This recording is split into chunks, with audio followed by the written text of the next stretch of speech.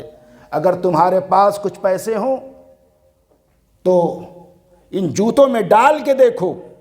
توجہ چاہتا ہوں، شاگرد مطیع و فرما بردار تھا، اس نے جیب سے پیسے نکالے اور جوتے میں ڈال دیے، اور استاد و شاگرد ایک درخت کے سائے میں آ کے بیٹھ کے منتظر ہیں کہ وہ کسان آئے۔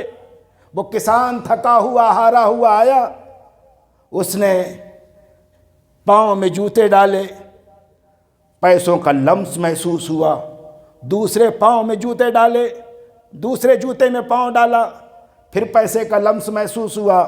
ایک مرتبہ جھک کے دیکھتا ہے تو کیا دیکھتا ہے؟ جوتے میں سکے ہیں۔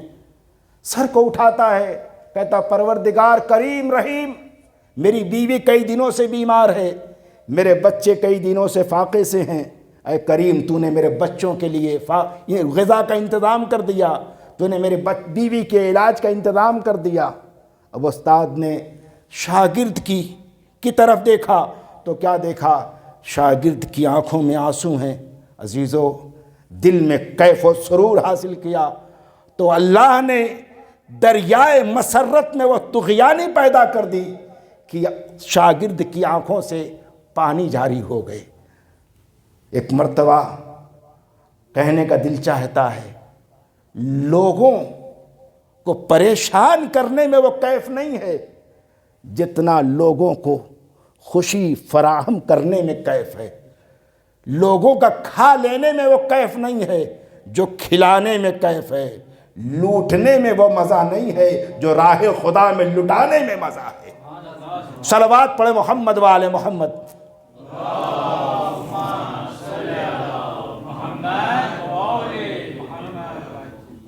عزیزو، تو اگر تم نیکی کرتے ہو تو نیکیوں کا فائدہ تمہاری ذات پہ مرتب ہوگا، اور اگر کوئی سیئہ کوئی برائی انجام دیتے ہو تو اس برائی کا ٹارگٹ بھی تم ہی ہو۔ عزیزو، مگر یہ احسان کرنا، یہ نیکی کرنا، یہ لوگوں کے ساتھ حسن سلوک کرنا کوئی آسان کام نہیں ہے۔ آپ یہ نہ سوچئے گا کہ میرے پاس دولت آ گئی تو میرے لیے بڑا آسان ہے احسان کرنا۔ نہیں عزیزو، احسان کرنے کے بہت سارے راستے ہیں۔ دولت ہی کے ذریعے احسان نہیں ہوتا، احسان کے بہت سارے چینلز ہیں، مگر احسان کرنا ہر ایک کے بس کا کام نہیں ہے۔ نیکی کرنا ہر ایک کا کام نہیں ہے۔ نیکیاں کرنے کے لیے، لوگوں کے ساتھ حسن سلوک کرنے کے لیے فیملی بیک گراؤنڈ کا ہونا ضروری ہے۔ جو معمولی خاندانوں کے ہیں وہ کیا جانے کہ نیکی کیا ہوتی ہے۔ جو خاندانی، جو حسیب ہوتے ہیں، جو نصیب ہوتے ہیں، جو خاندانی افراد ہوتے ہیں، وہ جانتے ہیں کہ نیکی کسے کہتے ہیں۔ عزیزو، جس طریقے سے ہر شاخ کے اوپر گلاب نہیں کھلتا، شاخ گلاب کے اوپر گلاب کھلتا ہے، اسی طریقے سے ہر خاندان سے نیکی کی توقع نہ رکھیے گا۔ جو خاندان شریفوں کا خاندان ہوگا، اسی خاندان سے نیکی کی توقع کیجئے گا۔ عزیزو، شجرہ خبیثہ والے کیا جانے کہ نیکی کسے کہتے ہیں، وہ تو شجرہ طیبہ جانتا ہے۔ صلوات پڑھے محمد و آل محمد تے۔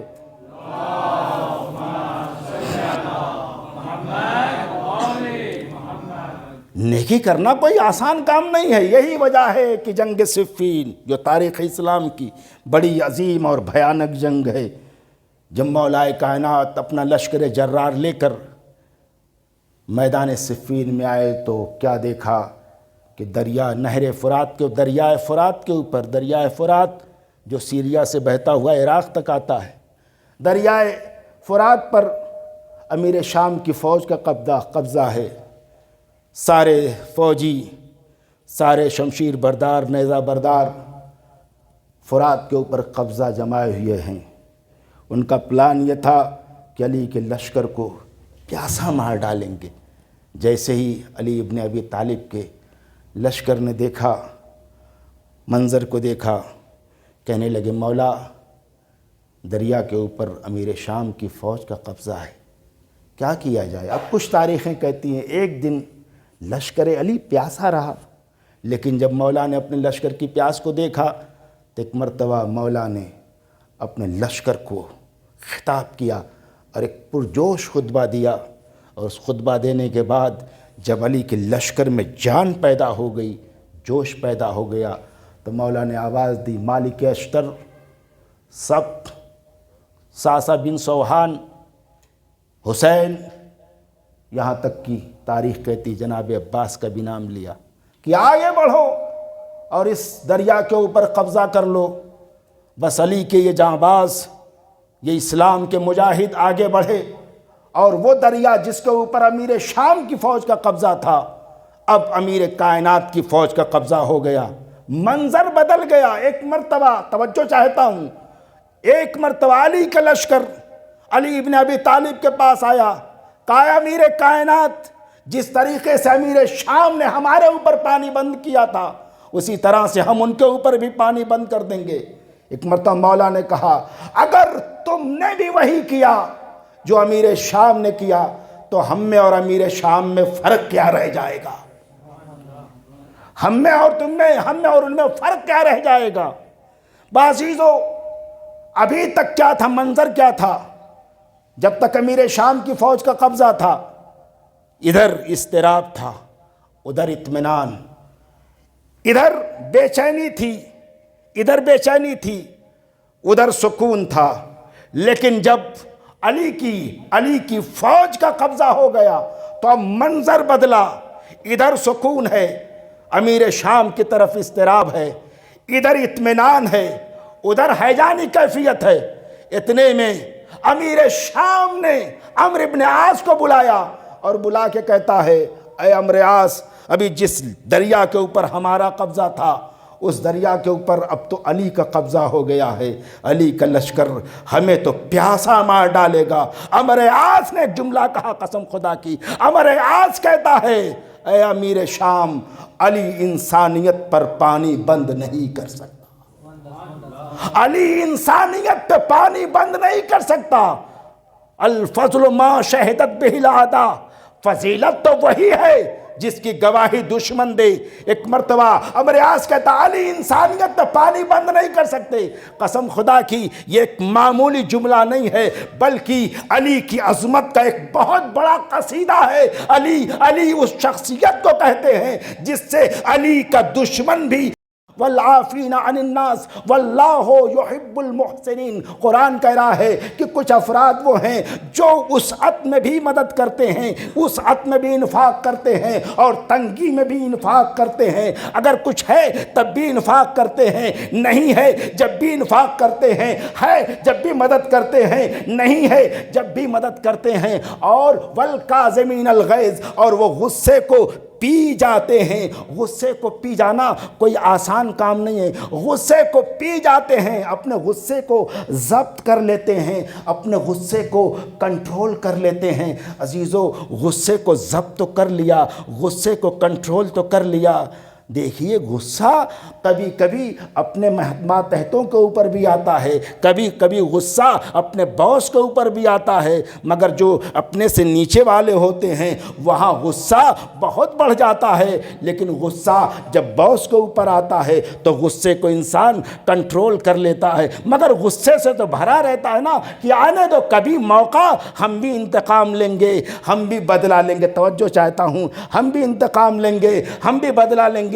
غصے سے بھرے ہوئے قرآن یہیں پہ نہیں ٹھہرتا، بلکہ قرآن کہتا ہے والعافین عن الناس، صرف غصے کو ضبط ہی نہیں کر جاتے بلکہ لوگوں کو معاف بھی کر دیتے ہیں۔ اللہ یحب المحسنین، اور صرف معاف ہی نہیں کرتے ہیں، احسان بھی کرتے ہیں۔ عزیزو، اگر اس قرآن مجید کی اس آیت کی مکمل تفسیر کو دیکھنا ہے تو سیرت امام زین العابدین کو پڑھیں۔ ایک صلوات پڑھیں محمد وآل محمد۔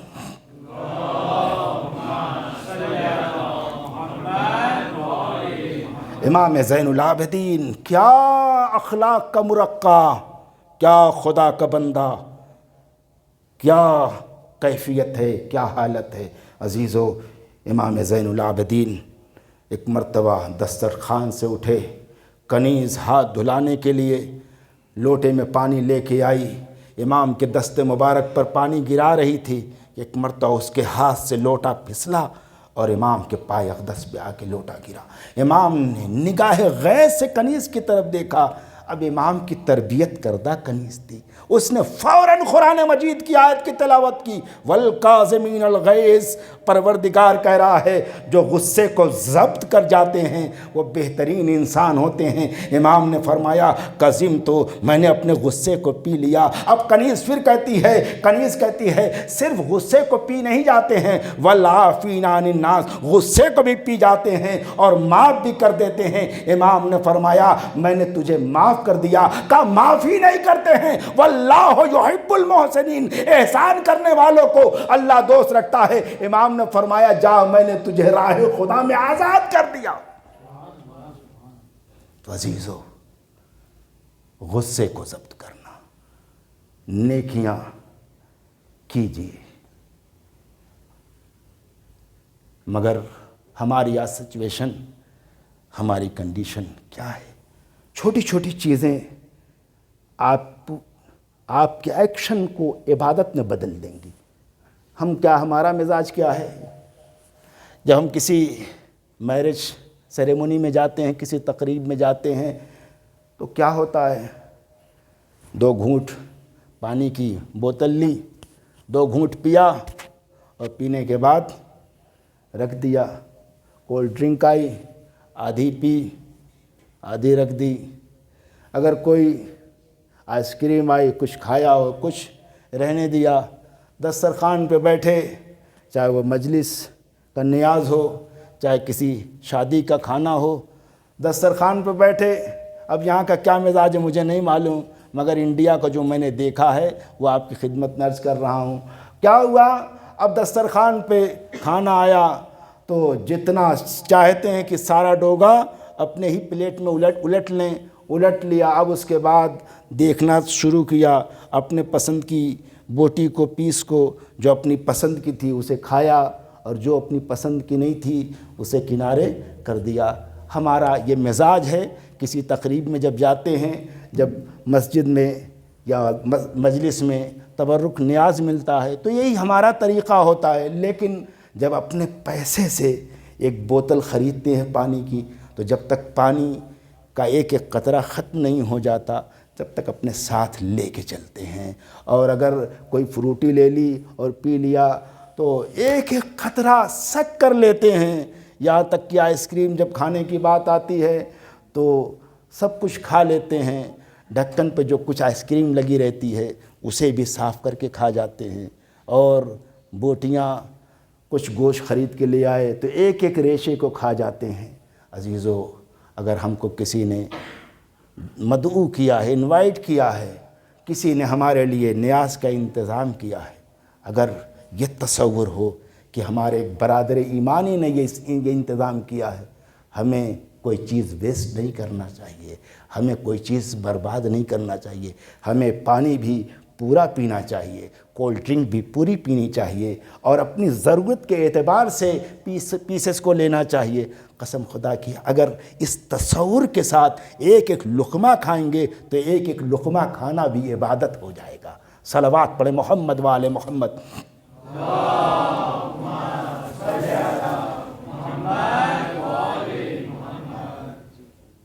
عزیزو، بس میرے خیال میں وقت کہیں زیادہ نہ ہو جائے تو نیکیاں کیجیے، نیکیاں سرور بخشتی ہیں۔ یا ہم جو عبادت کرتے ہیں یہ ہم اپنی ذات کے اوپر احسان کرتے ہیں، خدا کی ذات پر کوئی احسان نہیں ہے۔ ہم جو نمازیں پڑھتے ہیں، روزے رکھتے ہیں، یہ خدا کی ذات پہ احسان نہیں، اس کی ذات تو مستغنی ہے، بے نیاز ہے۔ ہم جو عبادتیں کرتے ہیں اپنی ذات کے لیے کرتے ہیں، روزہ بھی رکھتے ہیں تو اپنی ذات کے لیے، حج کرتے ہیں تو اپنی ذات کے لیے، خیرات کرتے ہیں تو اپنی ذات کے لیے۔ اور جو اہل بیت سے محبت کرتے ہیں، یہ جو مجلس اعظم میں آئے ہوئے ہیں، یہ اہل بیت کے اوپر احسان نہیں ہے، یہ آپ کا اپنی ذات کے اوپر احسان ہے۔ اگر آپ مجلس حسین میں آنسو بہاتے ہیں تو یہ اہل بیت کے اوپر احسان نہیں ہے، یہ اپنی ذات کے اوپر احسان ہے۔ اس لیے کہ امام رضا علیہ السلام فرماتے ہیں قیامت کے دن جب سب آنکھیں رو رہی ہوں گی، جب تمام آنکھوں میں آنسو ہوں گے، مگر ان آنکھوں میں مسرت کی لہر دوڑ جائے گی جن آنکھوں نے غم حسین میں آنسو بہایا۔ تو ہم اگر نام حسین پر اشک بہاتے ہیں تو اپنی ذات کے اوپر احسان کرتے ہیں۔ بس عزیزو، یہ مجلس عزا، یہ ذکر سید الشہداء ہمیں ہر لمحہ ہر قدم پر فائدہ پہنچاتا ہے۔ اور دیکھیے مجلس میں جب بھی آئیں بڑے ہی ادب و احترام کے ساتھ آئیں، بڑے ہی تسک و احتشام کے ساتھ آئیں، اس لیے کہ اس فرش عزا پر بڑی اہم شخصیات آتی ہیں۔ علامہ دربندی لکھتے ہیں جب کہیں مجلس ہوتی ہے تو شام کی قبر سے ایک بیوی اٹھتی ہے، جنت البقیع کی ٹوٹی ہوئی قبر پہ اپنے کو گرا کے کہتی اماں میرے بھیا حسین کی مجلس ہو رہی ہے، اماں کیا میرے بھیا حسین کی مجلس میں نہ چلیے گا؟ عزادارو، اس مجلس میں زہرا بھی آئی ہوئی ہیں، ثانی زہرا بھی آئی ہوئی ہیں۔ رومال زہرا آپ کی نگاہوں کی طرف دیکھ رہا ہے، اور مجلس میں جب آیا کریں رویا کریں تو کھل کے رویا کریں، بلند آواز سے رویا کریں۔ چھٹے امام کے گھر پہ مجلس ہو رہی تھی اور ذاکر مصائب سید الشہداء کو بیان کر رہا تھا، ابو بصیر رو رہے تھے۔ ایک مرتبہ امام نے کہا ابو بصیر تم روتے کیوں نہیں؟ کہا مولا رو تو رہا ہوں، یہ میرا بھیگا ہوا رومال دیکھیے۔ امام نے فرمایا اے ابو بصیر ایسے نہیں رویا کرو، ایسے رویا کرو جیسے میری دادی جنت میں روتی ہیں، بالوں کو بکھیر دیتی ہیں اور کہتی ہیں واہ حسینہ واہ مظلومہ، میرا حسین بھوکا مارا گیا، میرا حسین پیاسا مارا گیا۔ عزادارو، ترتیب اس طرح سے ہے کہ غازی ابو الفضل عباس کی حاضری ہونی ہے۔ اللہ غازی ابو الفضل عباس کی حاضری کرنے والوں کی مرادوں کو پورا فرمائے، سب کی حاجتوں کو پورا فرمائے، جس کی جو بھی مشکل ہے ساری مشکلات کو آسان فرمائے، سب کے رزق میں وسعت و برکت عطا فرمائے۔ عزادارو، غازی ابو الفضل عباس ہمارے لیے سہارا ہیں، ہمارے لیے آسرا ہیں۔ صرف اہل بیت ہی کا سہارا نہیں، صرف اہل بیت ہی کا آسرا نہیں، ہمارے لیے بھی سہارا ہیں، ہمارے لیے آسرا ہیں۔ تاریخ کہتی ہے جب جناب قاسم کی لاش آئی ہے خیمے میں اور جناب عباس اپنی زوجہ جناب لبابہ کے خیمے میں آئے تو جناب لبابہ کہتی ہیں اے عباس میں نے تمہارے زندگی بھر خدمت کی ہے، زندگی بھر خدمت کا صلہ یہ مانگ رہی ہوں کہ مجھے نجف پہنچا دو۔ کہا نجف میں جا کے کیا کرو گی؟ کہا نجف میں جا کے علی سے شکوہ کروں گی کہ عباس زندہ ہے اور سکینہ پیاسی ہے۔ اے عباس 7 مرتبہ سکینہ میرے خیمے میں آئی ہے اور آگے کہتی ہے اے چچی کچھ ہو سکے تو پانی کا انتظام کر دو، میرا بھیا علی اصغر مرنے والا ہے۔ ہاں عزادارو، ایک مرتبہ جناب عباس امام حسین کی خدمت میں آئے اور آ کے کہتے ہیں آقا اب مرنے کی اجازت دے دیجئے۔ امام حسین نے سر سے پاؤں تک دیکھا، کہا عباس میں تمہیں کیسے اجازت دے دوں، تم تو میرے لشکر کے علمدار ہو۔ کہا آقا جہاں لشکر گیا ہے وہی علمداری کے لیے مجھے بھی بھیج دیجئے۔ امام نے آواز دی عباس ایسا نہیں کر سکتا۔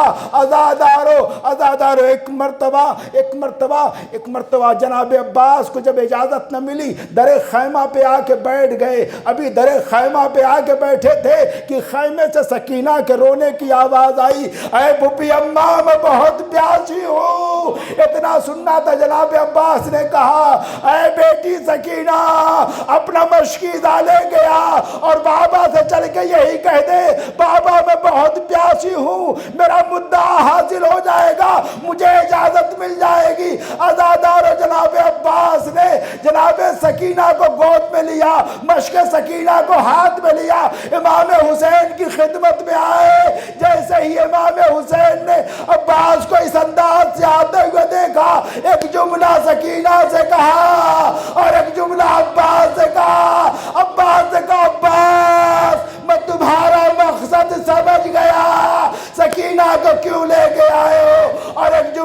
سکینہ سے کہا اے بیٹی سکینہ آج چچا کو اجازت دلوا رہی ہو، کل چچا بہت یاد آئے گا۔